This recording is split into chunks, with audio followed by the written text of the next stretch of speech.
મહિષાસુર કથા સાદું વર્ણન એક સમયે મહિષાસુર નામનો અસુર ખૂબ જ શક્તિશાળી હતો.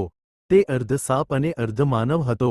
તેણે ઘણા વર્ષો સુધી તપ કરીને બ્રહ્માજી પ્લીઝ થયા અને તેમને અમર થવાનો વરદાન માંગ્યો. બ્રહ્માજીએ કહ્યું કે કોઈ પુરુષ તેને મારી નહીં શકે. એટલે મહિષાસુરે સમજ્યું કે હવે કોઈ તેની સામે જીત નહીં શકે. એણે દૈવી લોક પર હુમલો કર્યો અને દેવતાઓને હારીને સ્વર્ગમાંથી દૂર ફેંકી દીધા. દેવેન્દ્ર અને બીજા દેવતાઓ બ્રહ્મા, વિષ્ણુ અને મહેશ પાસે ગયા અને મદદ માંગી.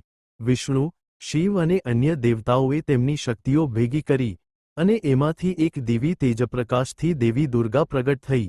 દેવતાઓએ દુર્ગામાતાને વિવિધ શસ્ત્રો આપ્યા: તલવાર, ત્રિશૂલ, ચક્ર, ધનુષ વગેરે. દેવી દુર્ગાએ મહિષાસુર સામે 9 દિવસ સુધી ભયાનક યુદ્ધ કર્યું.